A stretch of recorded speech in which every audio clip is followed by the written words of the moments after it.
वजीर आजम नेपाल के पी शर्मा ओली के इस्तीफे के बाद मुल्क में कर्फ्यू नाफिज है और फौज ने बराह रास्त कमान संभाल ली है।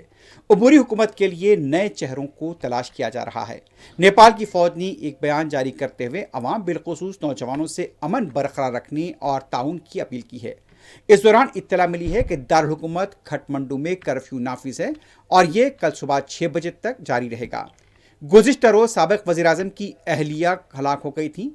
वज़ीर फाइनेंस और वज़ीर ख़ारजा पर भी यहाँ पर हमले किए गए, उनके मकानात को आग लगा दी गई। दूसरी तरफ सिक्योरिटी फोर्सेस के साथ झड़पों में अब तक 22 अफराद हलाक और 500 से ज़्यादा जख्मी बताए गए हैं। दूसरी तरफ ललितपुर की जेल से तमाम 1500 कैदी फरार करा दिए गए हैं। खटमंडू में पार्लियामेंट की इमारत, सुप्रीम कोर्ट की इमारत, कई वज़रा और सियासी कायदीन की रिहाइश गाहों को आग लगा दी गई और उन्हें लूट लिया गया। आज सुबह खटमंडू की सड़कों पर पुलिस और सिक्योरिटी फोर्सेस को मुतहरिक देखा गया। कई इमारतों से अभी भी धुआं निकलता हुआ नजर आया। पुरतशद्दुद हंगामों के दौरान नेपाल के वजीर आजम झानक के साबिक वजीर आजम झालानाथ खनल की अहलिया को जिंदा जला दिया गया था।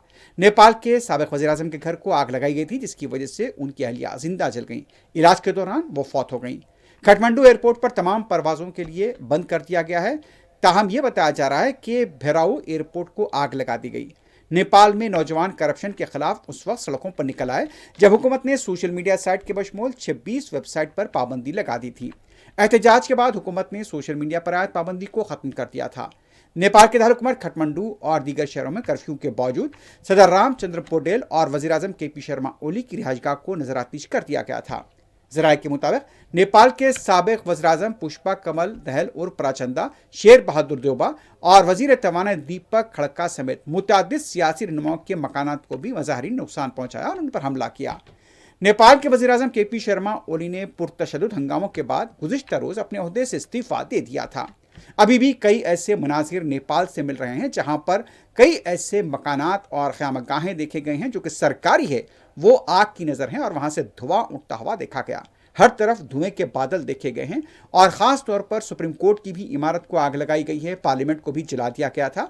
और ये नेपाल के कुछ मनाजिर हैं। आप देख सकते हैं कि यहाँ पर अभी भी धुआं उठ रहा है। तो बदतरीन तशद्दुद के वाक़यात 3 दिन तक होते रहे। इस दौरान वज़ीर आज़म को इस्तीफ़ा देना पड़ा।